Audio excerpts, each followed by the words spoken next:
네, 첫 번째 시간 소개해드린 한국 콜마는 네, 시청자 여러분들이 잘 알아서 잘 판단하셔서 해주시길 바라겠고요. 자, 오늘 두 번째 시간 어떤 종목입니까? 오늘 제가 준비한 종목이 TCK라는 종목입니다. TCK? 네. 뭐 하는 회사죠? TCK 이제 반도체, LED, 태양광 관련해서 흑연과 관련된 재료들을 생산해서 납품하는 업체입니다. 네. 이 흑연 제품이 전도성이 뛰어난 물질이다 보니까 흑연? 네. 아. 그 연필의 심이라고 네. 볼 수 있죠. 그걸 활용해서 이제 반도체나 이런 태양광 관련한 제품들을 생산하고 있습니다. 아니 흑연이 반도체 제품에 들어가나요? 네, 어렸을 때 이제 실험 같은 거 많이 해보셨잖아요. 연필심 이렇게 해갖고 양 끝에 전선 연결해갖고 전기 통하는 실험 같은 거 해보셨을 텐데. 네. 이 흑연 제품들이 반도체나 태양광처럼 이 전기가 잘 흐르는 제품을 만들 때에는 가장 필수적인 제품 중에 하나라고 하더라고요. 네. 네. 자, 우리 황수상 기자도 네. 예. 궁금한 게 있을 것 같습니다. TCK가 보니까 지금 오늘 같은 경우도 지금 9%, 9.5%대 지금 상승률을 보이고 있고요. 지금 네. 3거래일 연속 지금 많이 오르고 있는데 네. 이렇게 오르게 이제 많이 올랐는데 좀 가격 부담이라든가 네. 좀 이런 거는 좀 없을까요?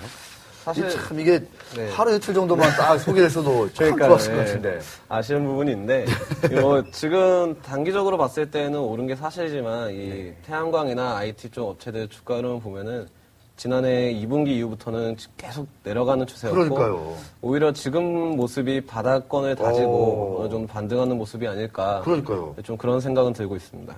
차트를 보고 있는데 진짜 작년 3분기, 4분기 많이 빠졌네요. 네. 그다음에 4분기 들어서 좀 횡보하고 있고 새해 들어서 약간 좀 지금 고개를 드는 듯한 그런 모습입니다. 자, 투자 포인트를 좀 핵심적으로 짚어주시죠. 투자 포인트 첫 번째는 이제 시장 지배적인 위치를, 우선은 태양광과 IT 업체 업종이 턴어라운드를 기대할 수 있다는 측면에서 주목을 하게 되었습니다. 미국의 경기 지표 활성화가 되면서 경기가 살아나고 그러다 보면은 당연히 자연스럽게 IT 쪽에 관심이 쏠리게 될 거고, 이 삼성전자가 반도체 부분에 한 15조 원 정도 올해 투자 계획을 밝히고 있고, 네. 하이닉스 역시 SKT에 인수된 이후로는 투자가 더욱 활발해질 것 같아서 그에 따른 수혜를 고스란히 입을 수 있을 것으로 좀 보았습니다. 그러니까 미국 경기 회복으로 IT 경기가 살아나고 그러면 아무래도 TCK 같은 어떤 IT에 많이 좀 납품하는 회사들이 수혜를 입을 수 있을 것이다. 네. 그러면은 이제 좀 또 다른 좀 투자 포인트가 있다면 좀 어떤 게 있을까요? 아까 말씀하신 시장 지배력. 네. 시장 지배력 중요한 것 같습니다. 이 반도체 업종 관련해서 이제 TCK가 납품하는 제품을 살펴보면은 이 TCK가 반도체 업종은 50%, 태양광 업종은 한 80% 정도의 시장 점유율을 갖고 있는 걸 알 수 있습니다. 그래서 아무래도 시장이 전방 산업이 활성화됐을 때 수혜를 고스란히 입을 수 있는 그런 회사이고, 그리고 이제 일본의 토카이 카본이라는 회사의 합작사의 형태인데, 대주주를 통해서 원재료 공급이 충분할 수 있다는 거. 마지막으로는 굉장히 소모성 제품입니다. 네, TCK가 납품한 제품들이 소모성 제품이다 보니까 계속 3개월에서 6개월 사이로 이게 교체를 계속 해줘야 됩니다. 그래서 공장이, 전방업체 공장이 멈추지 않는 한은 계속해서 소요가 되는 그런 제품들을 생산을 하고 있습니다. 시가총액 오늘 반등하면서 2천억을 돌파했습니다.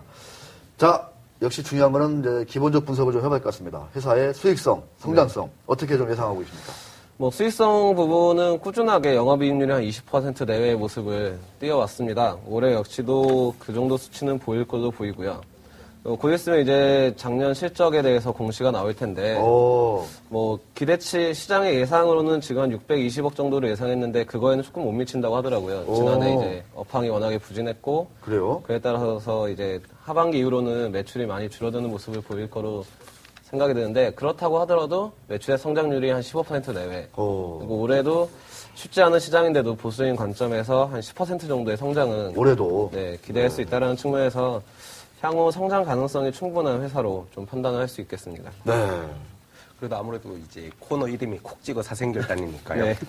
얼마의 사생결단을 부른 게 좋을지 목표가를 좀 말씀해 주시면 감사하겠습니다. 제가 원래 원고 준비할 때는 우선은 10% 정도에서 수익을 거두시고 그 다음에 좀 관망을 하자 이런 식으로 좀 준비를 했었는데 오늘 상한가를 찍고 내려오고 있더라고요. 그래서 조금 수정을 하면은 이게 상대가치 지표 따졌을 때 PER이 보통 뭐 15배 내외에서 움직였던 종목이거든요. 오호. 근데 올해 순이익을 가정을 했을 때 현재 PER이 한 11배 정도밖에 안 됩니다. 아, 그래요? 네. 그리고 차트상 전에 직전 고점 정도를 보고 적정 PER을 감안을 했을 때 한 22,000원 정도의 가격은 한번 목표가로 제시할 수 있지 않을까 좀 그렇게 보이고요. 전고점 수준은 22,000원 정도.